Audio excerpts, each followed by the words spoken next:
Whenever I game, I stream.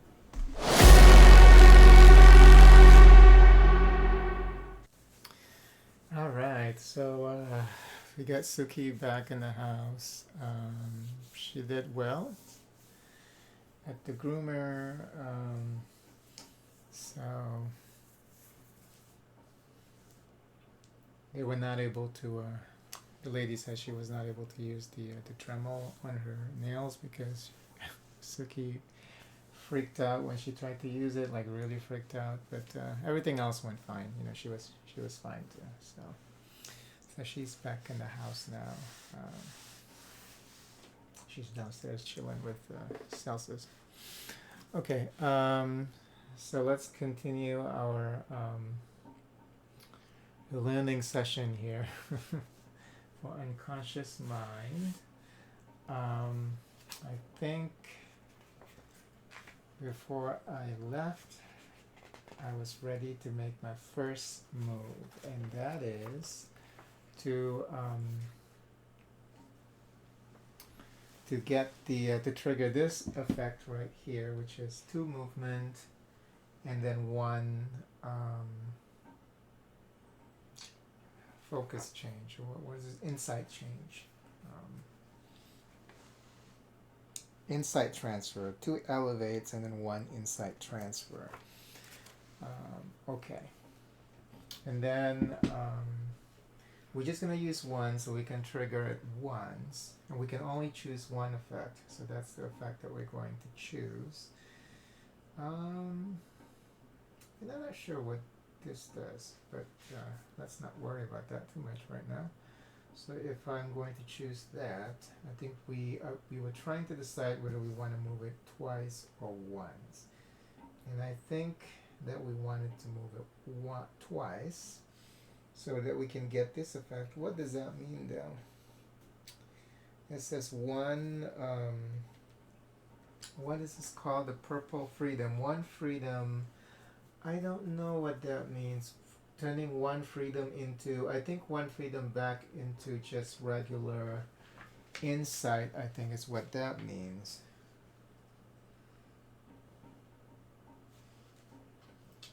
Or no, actually that means transferring it into a median quality for freedom. Okay, and we needed it to be median quality, right? For this. Yeah, we actually do need it.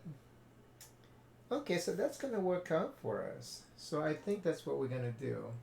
So I'm going to move our, what is this called? This is this brain thing. This is ideas. We're going to place our idea here, and then we're going to move the ink pot twice. So I'm going to place it here. The effect, and we resolve this effect first, so we can elevate an insight twice. So I'm going to elevate this one, passion, twice, because so that we can take care of this. The top one is what? Latent dream. No, latent is the one at.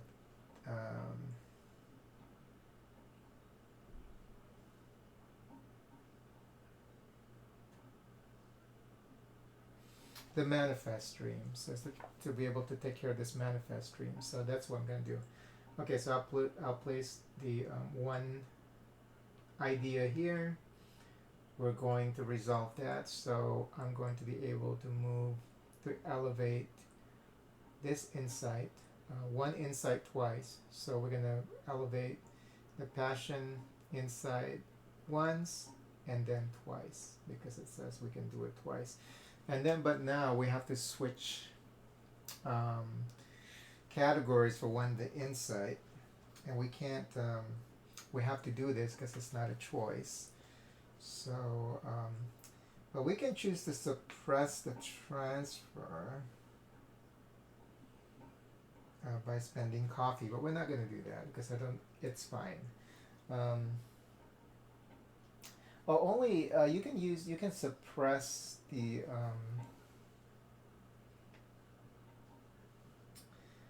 you can only stop a suppression of an insight. You can't, looks like there's nothing you can do to stop a transfer of an insight between the categories. So I'm just going to go ahead and transfer this one here that's in freedom, because looks like later on I'm gonna need to have, looks like, two passion. What's the first level is the just want to use the proper terminologies here. The minor passion. We're gonna need two minor passion actually later. So I'm gonna go ahead and for the third action there, as indicated, I'm going to move this over here. Okay. And then after that, we have to resolve the ink pot movement, and it says move it twice. So 1, 2, and then we're going to be able to activate this here, and that is we can increase the level of a freedom insight, minor insight into a median insight. Is it called? Yeah, median insight. Okay, this works out great for us. So next turn we're going to be able to take care of the latent dream. I mean, the manifest dream on our next turn. Let me see if there's anything else that I have to do after I have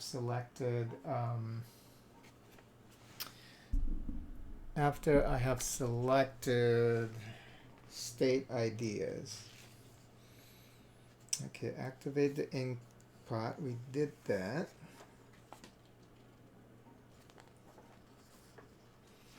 Resolve the ink pot effect.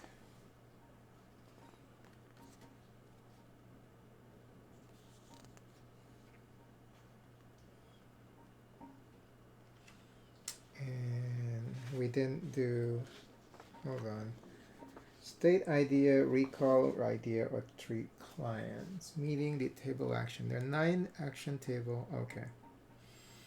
Blah, blah, blah. The following section explains each of their effects.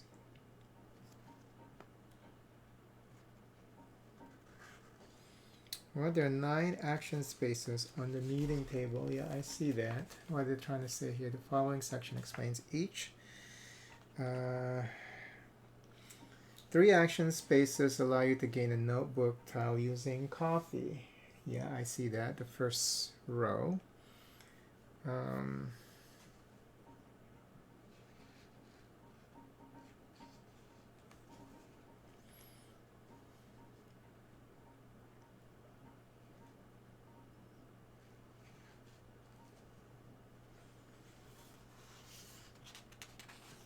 That is if I gain a notebook tile. Okay, that's for our player board, right? Okay, research and treatises.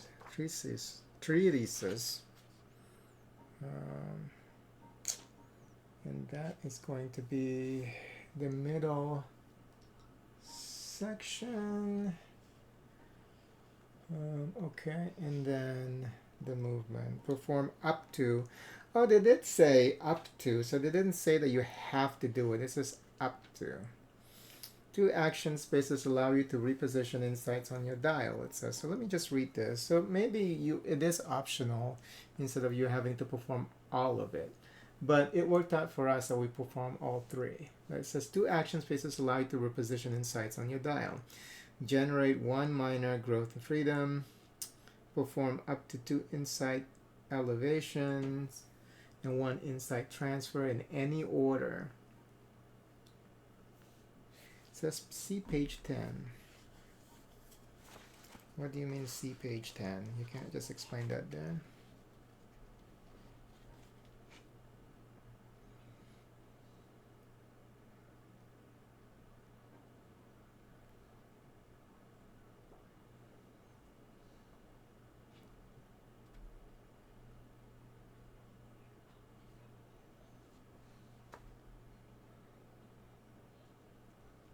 When you generate insight without a specified quantity, place the insight within designated ring of any section you choose.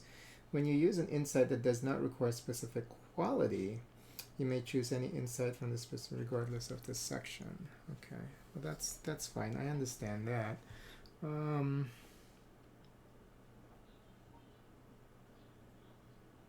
If you have no insights in your center reserve, you may remove one from anywhere on your dial and use it instead when you generate an insight. Okay, if you plan to do that. Let me just see here. Perform up to 2 insights and 1 insight transfer. Do they mean, when they say up to, does that mean that it's a choice? I guess unless, see, I mean, that's the part that I don't like about that explanation. It's like when you say something like up to, then that's giving you the implication. And sometimes I tend to overthink these rules. So if the implication of up to means that it's a choice, then it's up to. You know what I'm saying? So maybe that's what they meant by that. Sometimes, like I said, I would overthink it because I want to make sure that I am doing the right thing. And sometimes these rule books, they're not very good at making it very definite. But maybe that's what, because they should have just stated here, you know, you can choose not to do all of the actions or something like that, you know.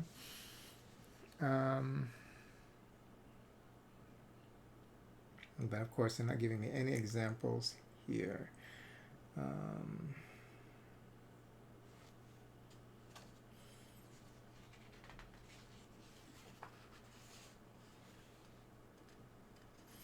I think it's a choice. Because this is up to 2 insight elevations and 1 insight transfer in any order.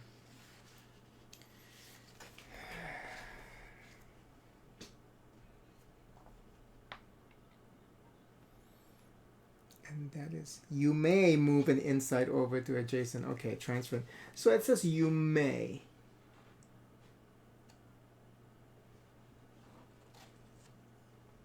So when you elevate, you may move an insight 1 ring outward without changing which color section. So it says you may.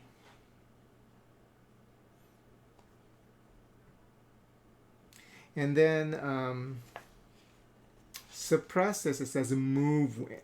You will usually do this to trigger another effect. So suppression looks like it's a must, but transferring an elevation is not.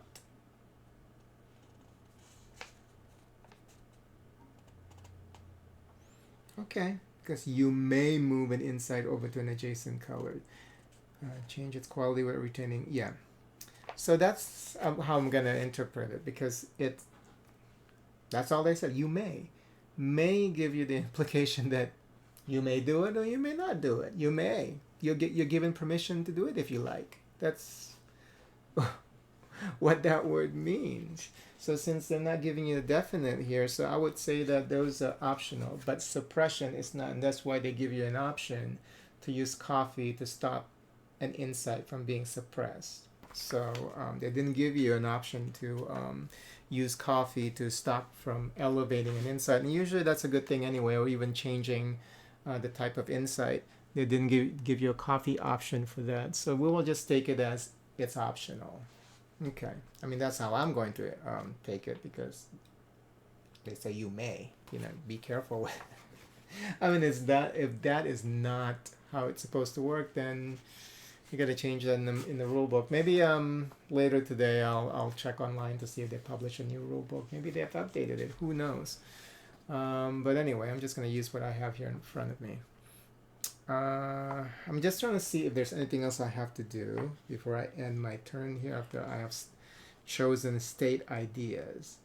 Because you can only choose during your turn whether to state ideas, recall ideas. Recall ideas is very easy. It's basically just you grabbing all the ideas that are on the meeting board back into your bank, idea bank. That's easy. And then, or you can treat clients. Those are the 3 things that you can do, but you can only choose one of them to perform during your turn. So I just want to make sure, like I said, that since I chose state ideas, that that I have completed everything that I needed to do.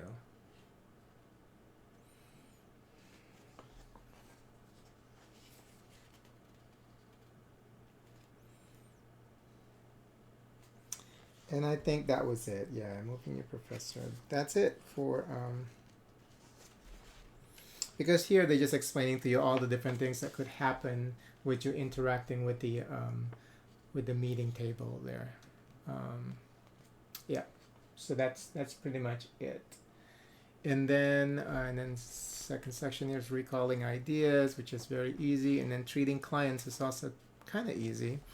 To take care of that. So at the end of every turn, okay, so this is important, I guess, for me, because now it's the end of my turn.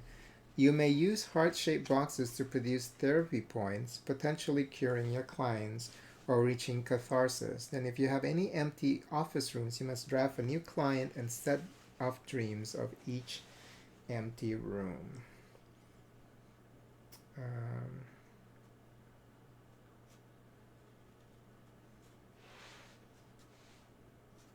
And you can choose, looks like, which client you want, either routine or case study client.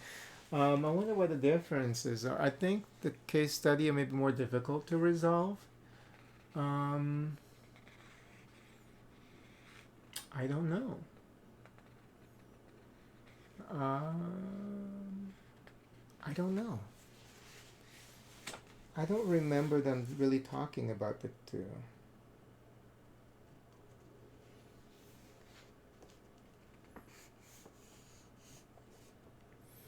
Okay. Heart-shaped boxes to produce therapy points. For each one you use, move a therapy marker one space to the left and resolve any effect as you would. And then the heart-shaped boxes is up here. We have 0 right now.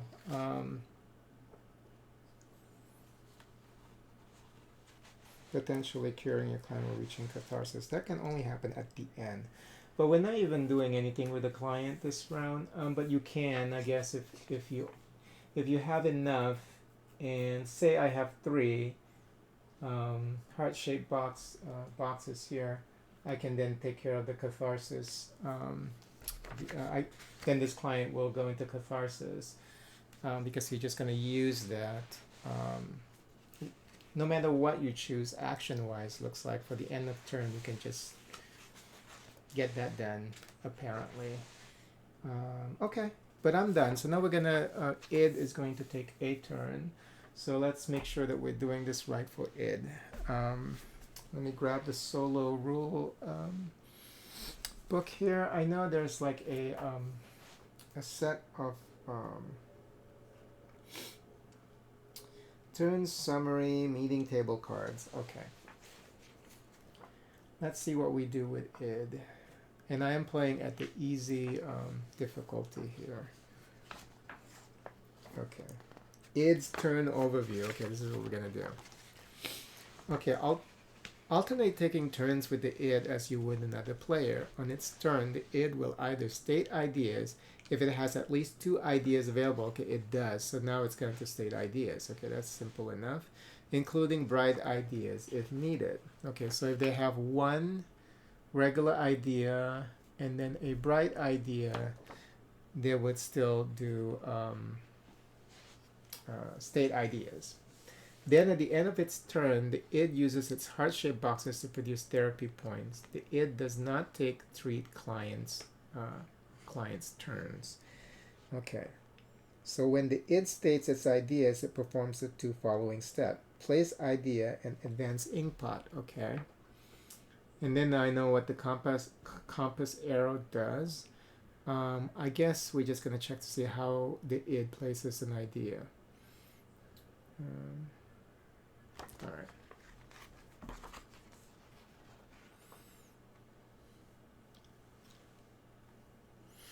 And we have to remember that during the id's turn, it also takes any unclaimed location gold tile for which it meets the condition, gaining a reputation point and flipping the tile as usual.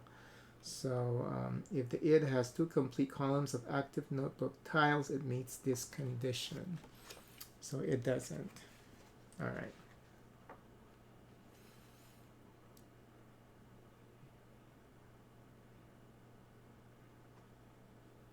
So that's its only condition, is having 2 active, and then after that you can claim tiles round after round.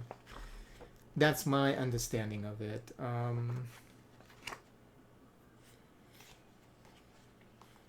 Or does it have to have these?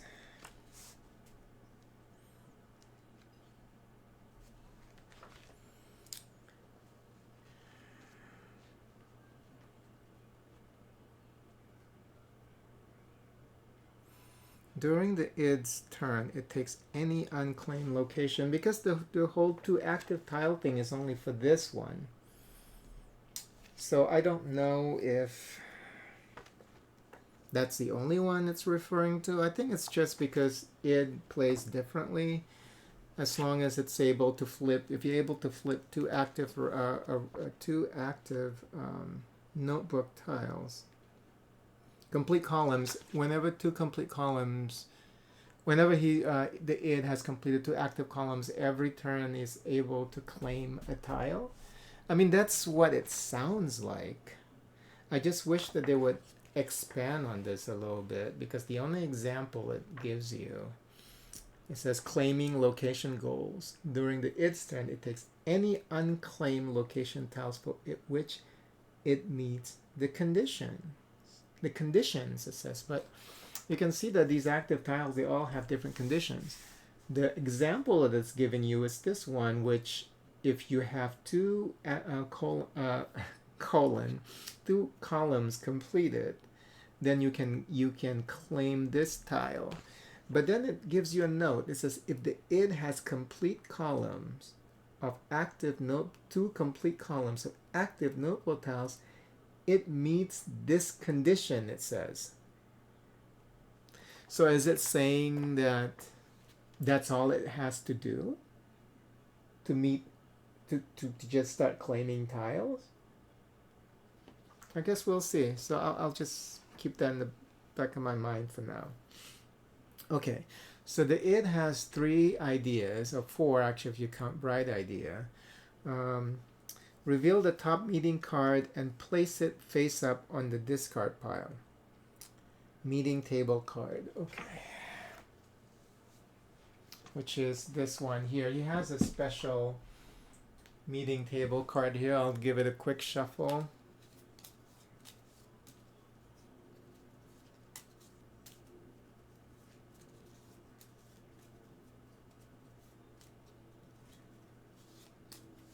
That should be good enough. Okay, let's reveal one. I'll place this, since it's a meeting table card, I'll place it here, even though it belongs to id. Okay, we're going to reveal one and place it face up on the discard pile. Okay, we'll just put it underneath. Oh yeah, because yeah, I remember this now. So what's going to happen is he's going to place an idea at the specified location, so which is this one over here. I thought that this is pretty clever. And then he moves the 3 ink pots. So let me see what else we have to do here. So if possible, the id places 2 ideas on the vacant space within the target column. Okay, so in this case, he wanted this one, and he wanted it to be placed here. So he is able to use 2 active ones here, ideas for that location, for that spot. So 1. Where's the card? Okay, 1, 2. So he's gonna do this thing here twice. Okay.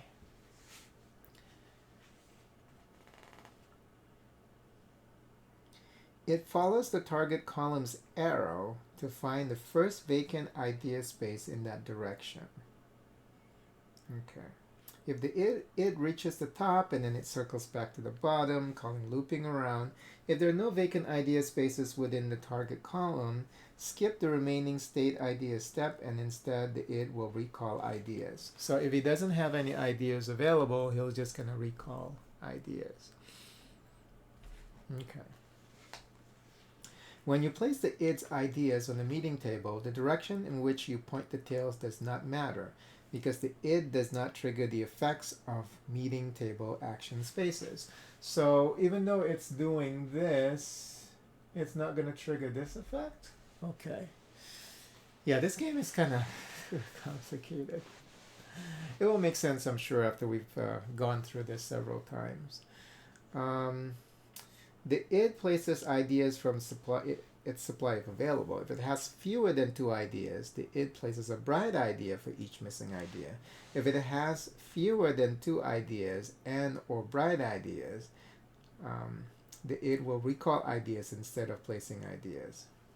Okay. What I don't understand is this whole thing where it says, if possible, the id places 2 ideas onto a vacant space within the target column. Its first preference is to place them onto the target idea space if it is vacant. Otherwise, it follows it. I think some of these wordings here, it's a little bit too much being explained here. The part that's confusing to me is when it says, if possible, the id places 2 ideas onto a vacant space within the target column. I think it's just talking generally, because they will always be able to place 2. I think my focus on that is probably on the 2 ideas. Its first preference is to place them onto the target idea space if it is vacant. Otherwise, okay, I think that's probably what all it's saying. Sometimes it's easy to overthink things when you're playing these board games, because you want to make sure that you're doing it right, because you're the one moving all these parts, unlike in a video game, everything is automated, we don't have to worry about doing all these things on your own. Okay, so we did that, and then what? I think like the way that it works when it comes to this table thing, the meeting table is just taking away your ability to perform certain things because the id is already taking those spots, so I think that's where it's just there to block you from doing certain things. I think it's the reason why that's happening, because it's not even triggering the effect of what it's pointing at. So okay, so after that's done, advance the ink pot. The id determines its ink pot movement value by counting the number of ink pots icons shown on the right of the idea it placed on the meeting table this turn. The id moves its ink spot clockwise along its path exactly as many spaces as its movement value. Then the id triggers the effect where the ink pot ended its movement. So in this case, it's 3 ink pots. So it's going to be 1, 2, 3. So it's going to be over here, and he's going to trigger all of those. But I think those have to be flipped first or something, right? Let me see. Whenever the ink pot moves past the this, it unlocks the leftmost idea from the top of its player board. However, if there is a bright idea on top of the idea, it takes the bright idea instead. Okay, which is those over there to kind of slow down the progress of id. Okay, the id has 2 ideas available, so it reveals the meeting table. Okay, I understand how that works. The id triggers 1, okay, top space. The id, okay, we're not at the top space, so we're going to skip that. We're at the bottom. The lower 3 spaces, okay, this is where we're at for id. First, the id gains 1 coffee instead of generating a minor insight. So, because here you're supposed to generate minor insight wherever you land. Oh, and I was supposed to generate a minor insight there too, right? Yeah, I forgot. So I also get 1 more here. Okay. Is that like a choice when you generate a minor insight? Can you choose not to? Because I know that there are a couple of times they mentioned in the rule book where generally you want to keep free insights in the middle of your little circular whatever this thing is called, the circle, insight circle, because these are the free ones that you can easily use for something else. So let me just check to see if that's optional. So let me just go back to the player rule book here.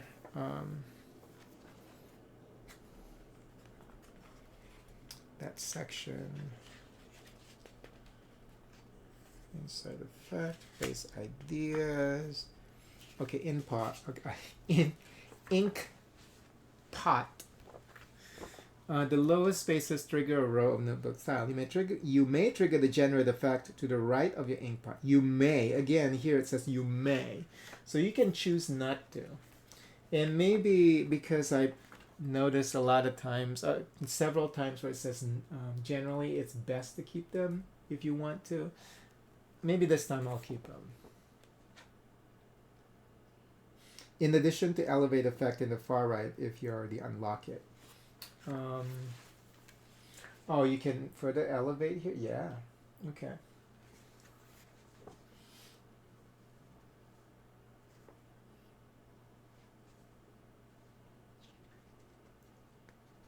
And then it says you may perform each effect once in any order you choose. And again, you may.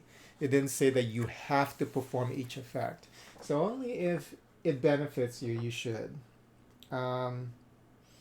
Okay, let me just look at this example real quick. The yellow player moves the ink pot to the bottom so as long as they trigger the bottom row in any order. First, they generate a minor passion insight from the player board. Then they trigger the rightmost tile, a median insight of any quality which they may now use to trigger the leftmost tile, ultimately gaining a heart-shaped box. Okay, so I have the right understanding of this. The only thing I missed was that generating that insight, because I'll keep it here this time. And then you can choose not to do any of those effects because they say you may. That's the key word, is you may. Unless, like I said, unless they made a mistake with writing this, sometimes you have to take it as face value when you read this rule book. If they say you may, then you may. You may, meaning it's optional. If you choose to, it's what you may means, right? Or am I crazy? I know I'm not. So, but anyway. Yeah, because they keep saying you may. It's very specific, like you may. They may use the trigger, yeah. They're allowed to use if they want to. You're given permission to do it. They didn't say you have to do it. See, I mean, because I could be wrong, but we'll see how this goes. All right. Because I'm sure that if this is wrong, that we probably would notice it impacting the whole flow of the game too. So anyway, and I like doing this so that a game should be self-explanatory. This is the same with like video games. I already went to a whole spiel about it, but I guess I could repeat it in any of these videos because this could be the only video of mine that you watch. You know, when there's a tutorial, for example, in a game, or if a game wants to communicate something to you, then they should make it very clear to communicate those things. Like, for example, Elden Ring, the lore, right? If you play video games, you play Elden Ring, you're supposed to get the understanding of the lore through playing the game. And you might miss a lot of things because it's very obscure, you know? You get all these pieces of lore and talking to different characters. I know people like to go, say, on YouTube and then listen to other people trying to explain what is exactly going on. And I'm not that kind of a person. I want to be able to interpret the game my way. You know, I'm not going to listen to what other people think what the game is about. If the game has to be able to provide that explanation to me. If the game is not able to provide that explanation to me, then it's the game not able to do that. Or maybe it's purposeful that the game doesn't want you to know everything. You know, so I take that whole concept into like my board game activities. It's like, if you can't tell me everything that I need to know from this manual, you know, every now and then I would check like the board game website or whatever, just to see if there's any clarity, if people have the same issues. But if you can't explain this game using the manual or the updated manual, then there lies the problem. You know what I'm saying? But anyway, okay, where were we? Sometimes I get like so distracted when doing these explanations. Okay, generating the effect. We already took care of that. We went back and said, since you may, I chose not to, because I'm just giving the permission to do it if I want to, because you may do it. Okay, for the id, so let me just check here now with the id.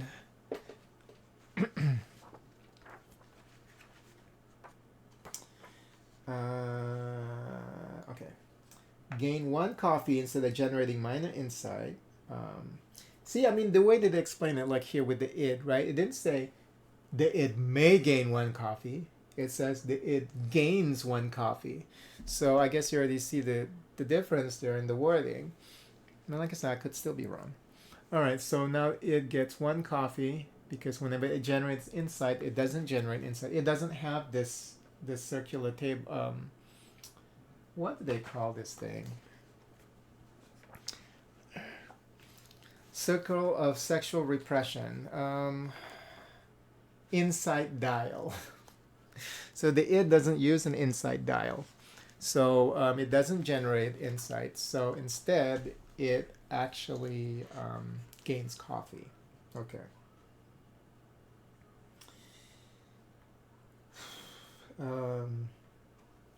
Instead of generating minor insight to the right of its input as indicated in the conversion reference card. Conversion reference card? Okay. Which is this thing.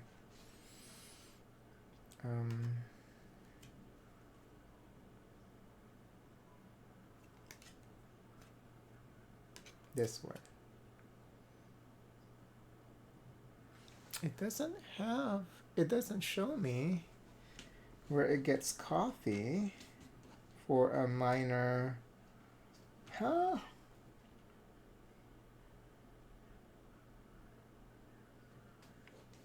It doesn't show me. There's something wrong with this reference because it should have shown, this is the id reference card it's talking about. Let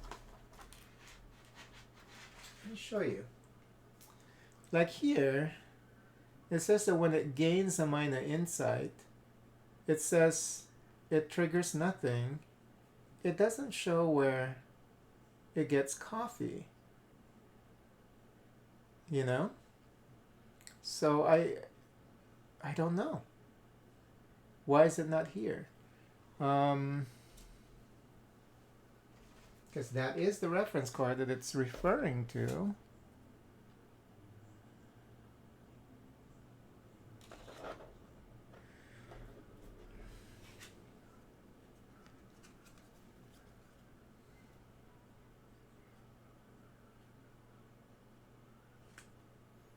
Interesting. Is it a mistake? Let me read it again. The id gains one coffee instead of generating the minor insight to the right of its ink pot. And this is as indicated in the conversion reference card, but it's not indicated there, mister.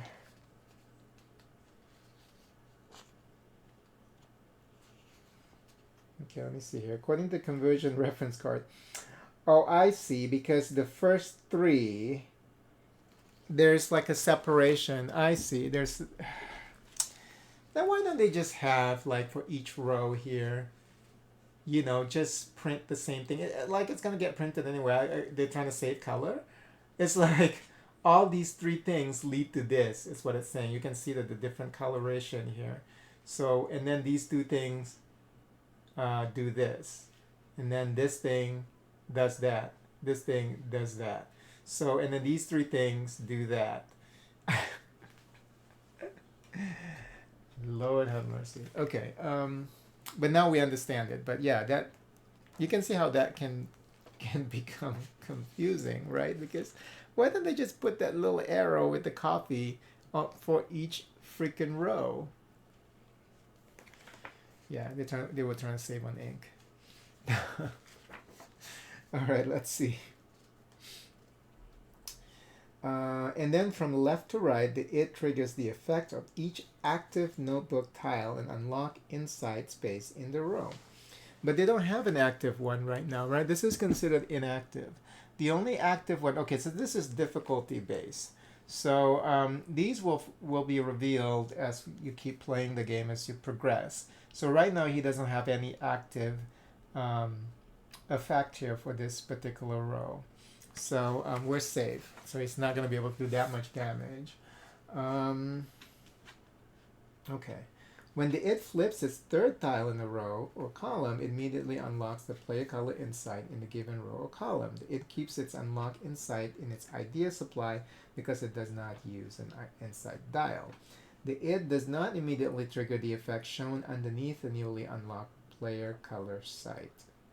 Okay, which is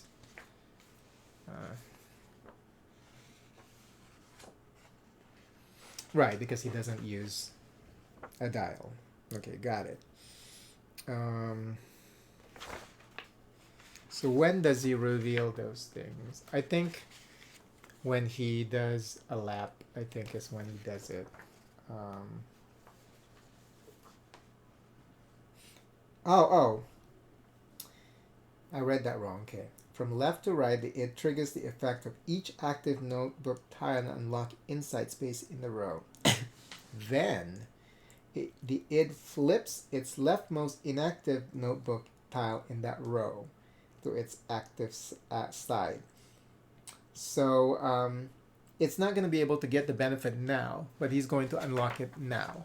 So this one gets unlocked. So next time he lands here, this effect will take place. And that is, looks like he gets to move Freud. I think that's 3. What is that? Oh, just to move Freud. I think that's what that means. 1 spot in the on the reputation track. Yeah. No, advance Freud 1 to 3 locations and trigger the end location effect. Oh, so this, in this case, he will move 3 location. Okay, and then triggers the effect then. We're not going to worry about that right now. Okay. He's not doing recall ideas right now because we already did the place ideas on the meeting table. Okay, so after that's done, use heart-shaped boxes. Okay. He has 0 right now. At the end of every turn, the id uses its heart-shaped boxes to produce therapy points and apply them to the clients. If the id has 1 client, it uses as many heart-shaped boxes as possible to apply therapy point to the clients. And heart-shaped boxes is up here, correct? It's not this. Oh, this is how many therapy points that you need to take care of your client. So if the id has 1 client, it uses as many heart-shaped boxes as possible to apply therapy to the client. If the id has 2 clients, it uses as many heart-shaped boxes as possible to apply therapy points to both clients as evenly as possible. As the id applies therapy points to the clients, immediately resolve any effects such as scoring victory points, reaching catharsis, or curing the client. The id may gain heart-shaped boxes from conversations while resolving effects, so it also applies these to its clients. The id may gain heart-shaped boxes from conversations while resolving effects.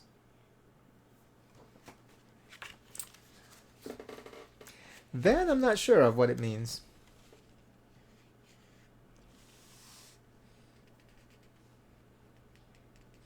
Oh, like here, maybe.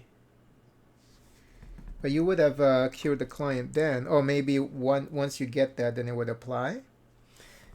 I am not sure what this means.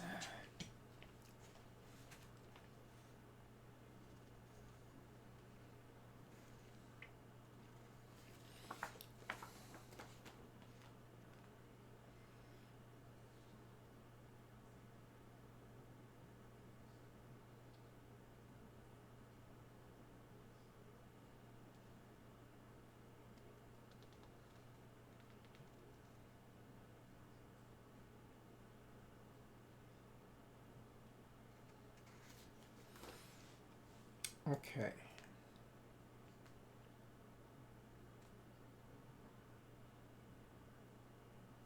Okay, so I guess while during the therapy, if the it gets a heart shaped box is what it's saying. I don't know when that's gonna trigger, but if that happens, then you immediately apply it to the if you can. I think it's what it's trying to say. Um, okay, but right now he doesn't have any, so we don't have to worry about anything this round. And then draft new clients, and that's it for the id.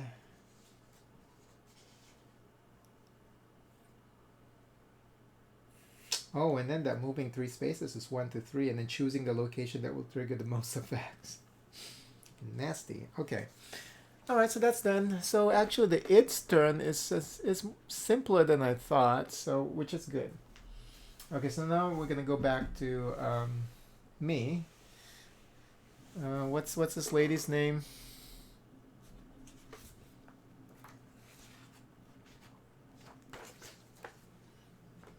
Marie Callender.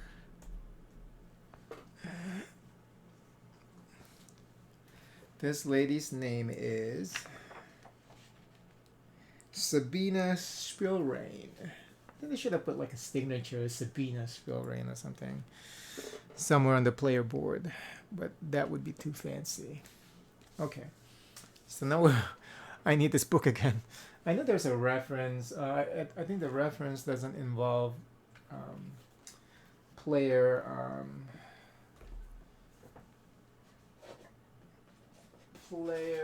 options and movements. So it's only the icons and the case study client effects.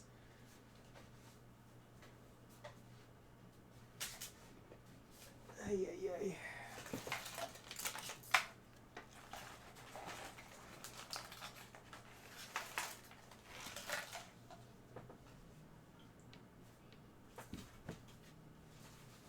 Yeah, and this is like the prettiest board game that I've owned.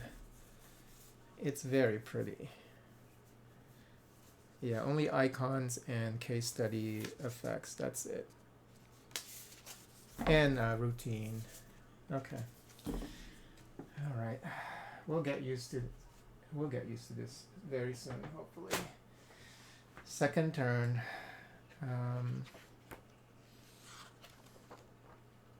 Okay. So now I get to choose. So remember, with the players, I have to choose whether to state ideas, recall ideas, or treat clients. And I think this turn I'm going to treat clients because I have enough insight to do that. So to treat this client, what is the name of this? The manifest dream. The manifest dream of this client. And look at this card. It's amazing. The artwork in this game is absolutely amazing. This is why I got the game, really. It's pretty freaking amazing. It's very beautiful. Okay, so to take care of the manifest dream, I have to have one major passion insight.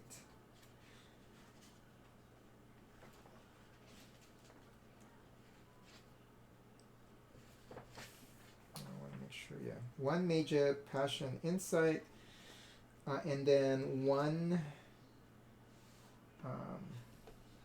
median freedom, and one minor growth. And I do have that, so these three. So I'm going to spend these three to take care of this, to analyze the manifest dream.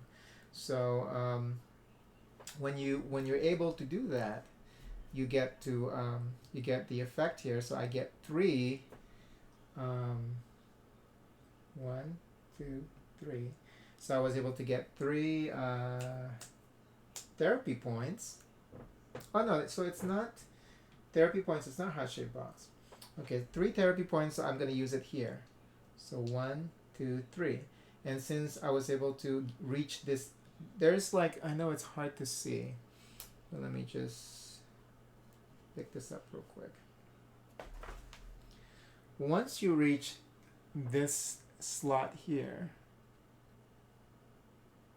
with the star, that means that yeah, number 3 there with the star, that means that you're able to remove the grief layer of that patient.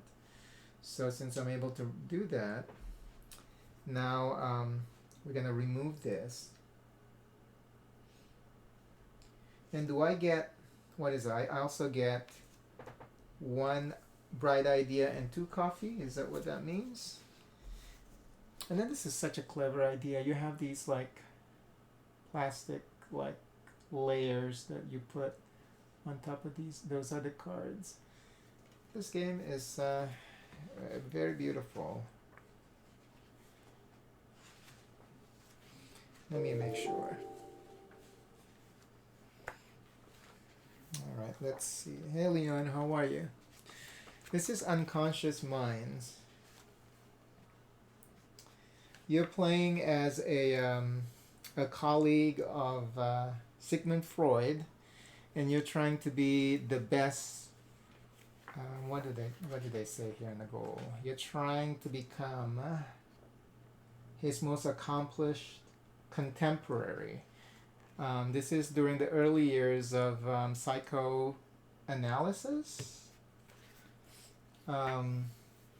when they're trying to create this field of psychoanalysis. So you're working with Freud, discussing theories, using the theories to cure patients, and you get points. And by the end of the game, and I'm fighting against a bot because I'm playing alone.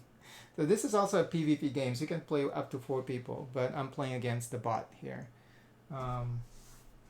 So there's a scoring system. At the end of the game, the person who gets the highest score will become the winner. All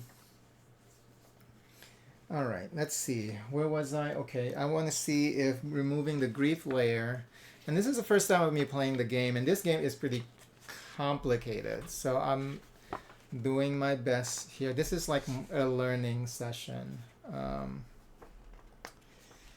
So let's see. Grief layer for treating patient.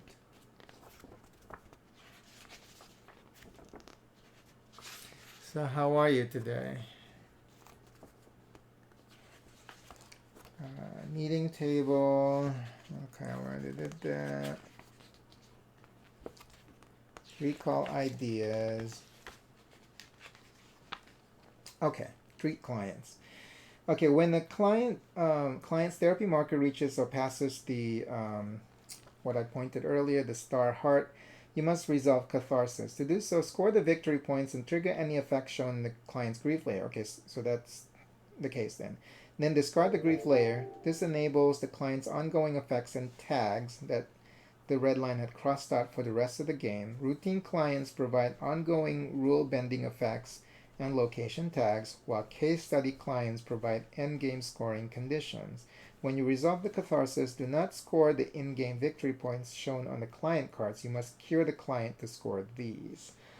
Okay. So once you cure the client, do they still have that effect? When the client's therapy marker reaches the leftmost space, the client is considered cured. Score the in-game victory points shown in the cured client cards and move it from the office to your play area, keeping it face up. Oh, okay. At the end of your turn, you will draft a new client. So that effect is going to stay. That's interesting.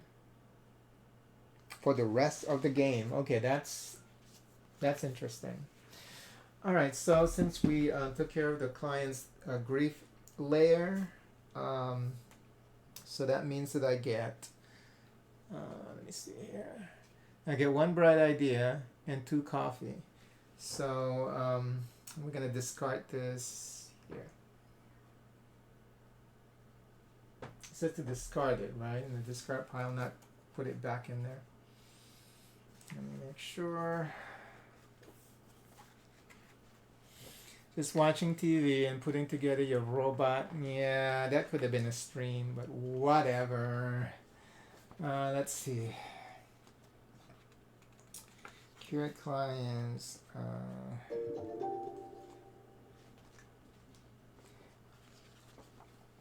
You're a funny guy. Let me see.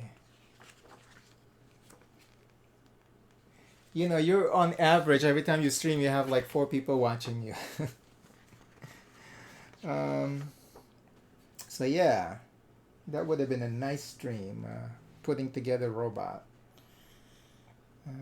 Because you could lure that one guy to show up again, that hot guy, to come check out your stream. Let's see. I wonder how he's doing these days. Cure client. Okay, when therapy reaches, okay,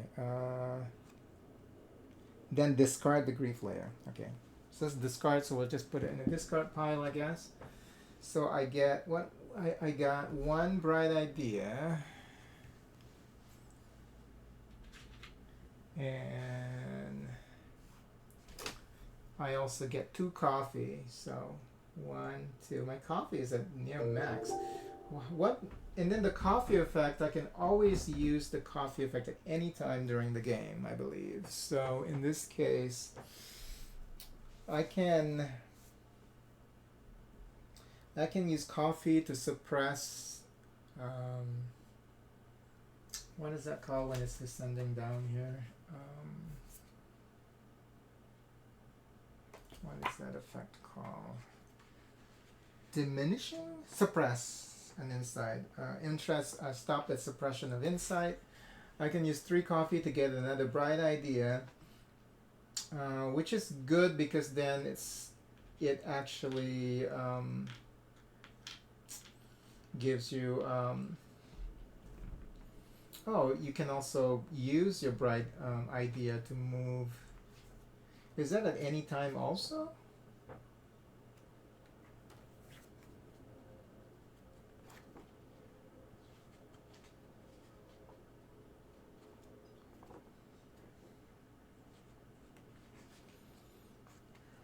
Yeah, some of these things. Treat clients, location goal. What does that mean? I need to go over my stuff for next classes, honestly. Yeah, go over your stuff by gluing together pieces of robots. Let's see.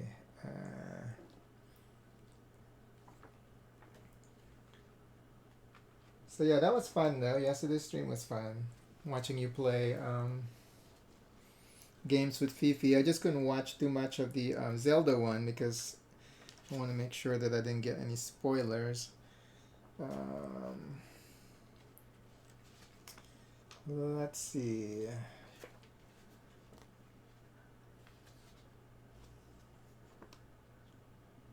Coffee. Coffee is a resource. Okay, right here. Okay. You may never have more than 6 coffees. Disregard any you would gain in access. Using coffee anytime on your turn means you may even use it during resolution of another effect. Okay, that's nice to know. Okay, so I know that about coffee. What about bright ideas? Bright ideas have many uses, such as substituting for your own idea on the meeting table, modifying your inkpot's movement, or that's only while you're moving your inkpot, and boosting location effects on the city map. Okay. Whenever you gain a bright idea, take 1 from the general supply and place it near the player board. You may have any number of bright ideas. After using 1, return it to the general supply. Okay, so looks like that also scores you 1 victory point for each leftover bright idea in your supply. So I guess I should use my coffee to get, because we're already at max here, so I'm just going to go ahead and do that. But let's resolve what we needed to get resolved though. Okay, we got 3 therapy points. I get 3 scoring points here. What do they call these? Reputation point? No, reputation is here. What do you call this outer track? Because yeah, I want to make sure I'm using the proper terminology.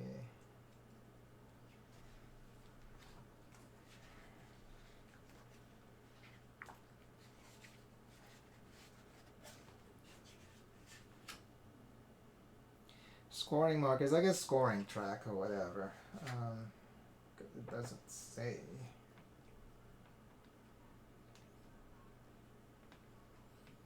It's kind of funny.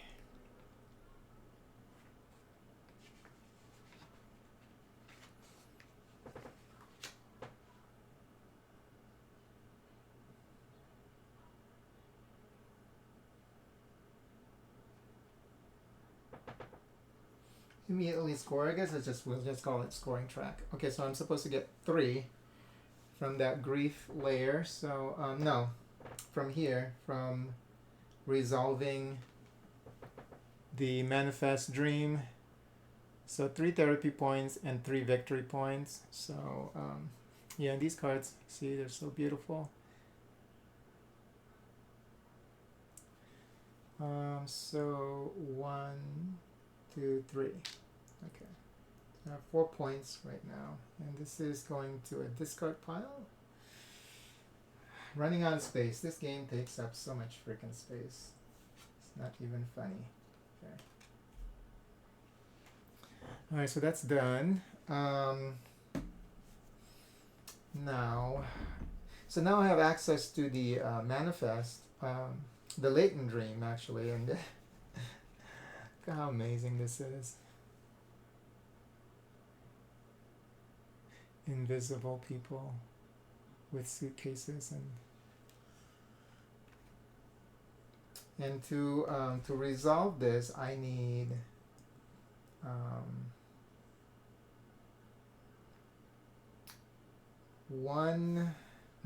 median freedom, and then 2 I need another one here, so I need 2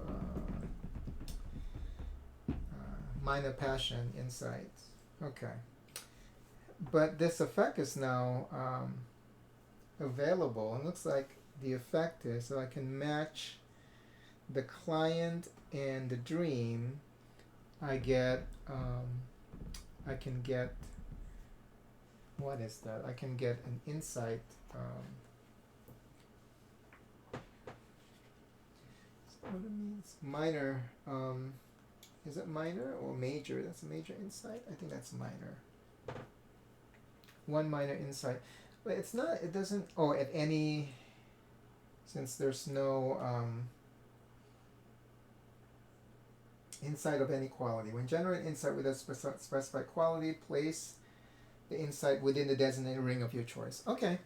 So if they have matching client and dream icons there, whatever they're called, the top right hand corner. Yeah, this game is so complicated.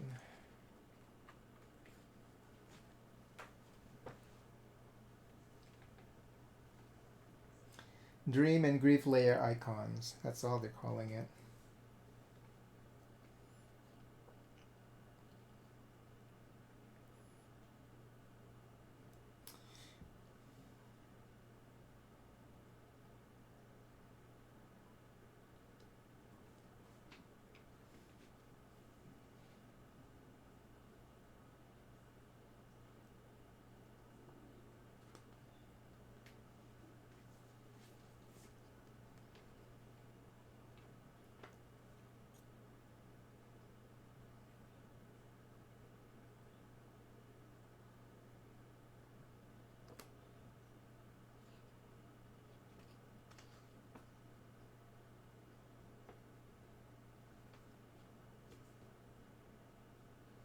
Well, if you do not use the dream's effects to treat the clients,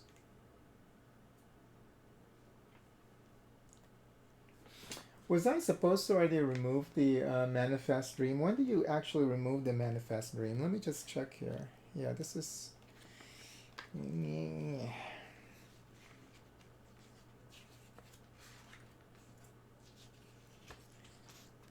Manifest. Treating clients. Okay.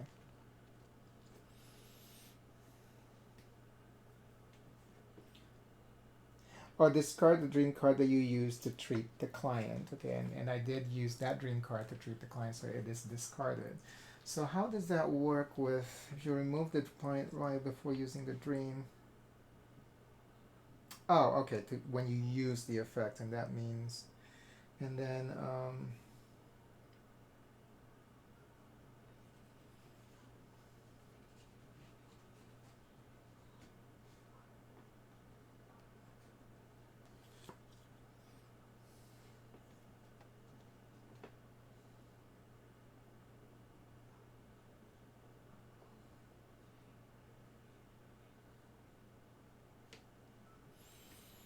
Move the therapy marker one space. Okay, if the marker reaches, cure the client. The dream provided more therapy points than needed. Oh, to cure the client, gain one hardship per access therapy point. That's nice. Yeah, a lot of rules to remember. Discard the dream that you use to treat the client. Okay, so whenever you use the dream to treat the client. Okay, so okay, I think I got it. Now can I continue? Well, if I can I can continue doing it if I have what I need, right? But the problem is I don't. Um,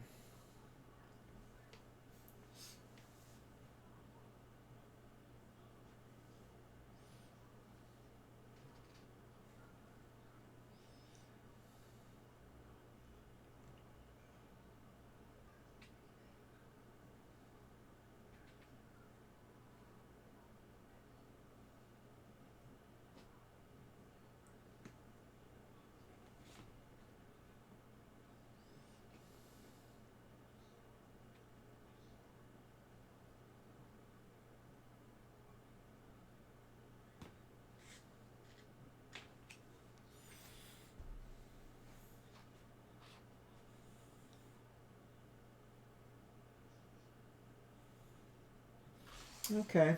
Well, I don't have any more therapy points, and I can also use. Um, oh, and then I use. Remember, I got that.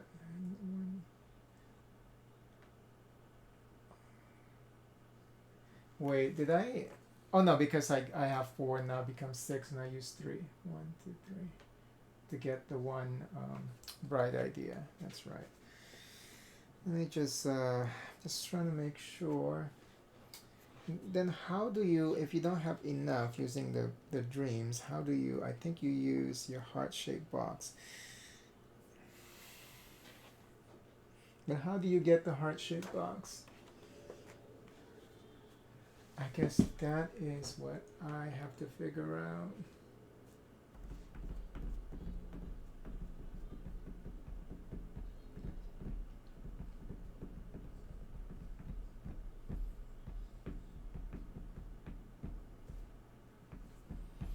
When do I get a heart-shaped box?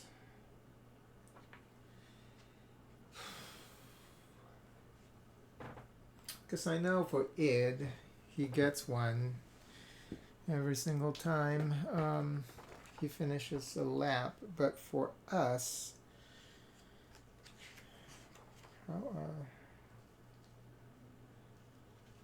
because this is not going to be enough to treat this client. He has like 3 more therapy points needed. And this this latent dream can only provide me with 2. So I have to use a heart-shaped box to actually cure the client. Oh, and then this is taken care of, right? Because this is so this becomes available. So I need to fill that with a patient now.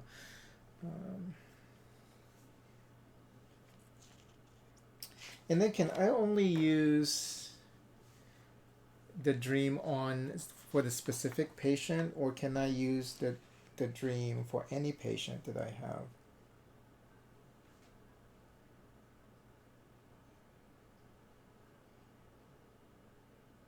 I think it's for specific client. Oh, and then when treating a client's turn, you may not treat the same client twice. If a client has 2 dreams, you may only use the topmost one. You may not use latent dream if a manifest dream is layered on it. Okay, and you can only treat it once, so after I'm done there, so I can't do anything this turn. Okay.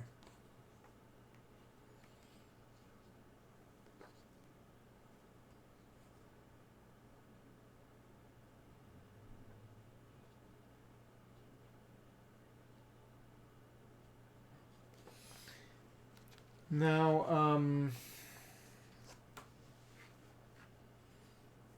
hold on.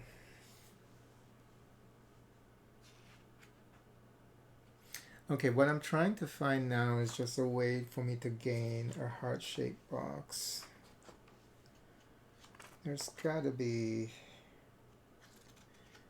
an explanation.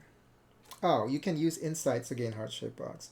At any time on your turn, you may use insights to gain heart-shaped boxes. To do so, you need one major, one median, and one minor, regardless of quality, to gain one heart-shaped box. Okay, so we should have triggered that. Oh no. I guess that would be next turn we have to get that. Okay, that's cool. So that's one way to do it. Because we're going to need one to actually take care of this patient. Let me look at the permanent effect that this patient has for the rest of the game. So we have that, the ability to match icons to generate a minor insight of any persuasion. And then this, I don't know what this is. I think this is to grab tiles, but I think this is when the client is cured. So I don't, no, this effect is available now, right? But I don't take, it says that I don't take the scoring points. The only thing I don't take is the scoring points, I believe. Let me just check here. Yeah, this game is complicated.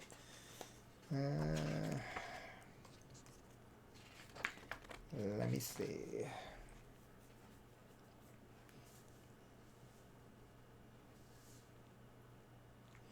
Yeah, do not score the in-game victory points shown on the client card. You must cure the client to score these. But the effects, routine, disable the client's ongoing effects and tags. The red line has crossed out for the rest of the game.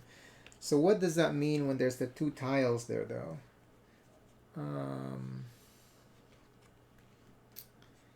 What is this tile thing?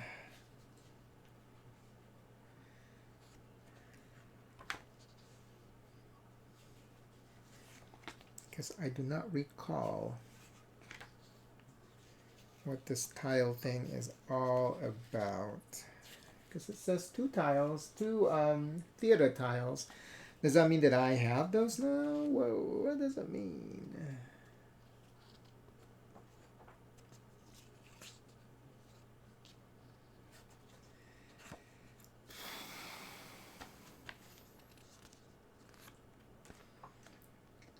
And what would that, where would that be? Where would be the explanation be for that? Maybe it's in the reference sheet, huh? Let me see.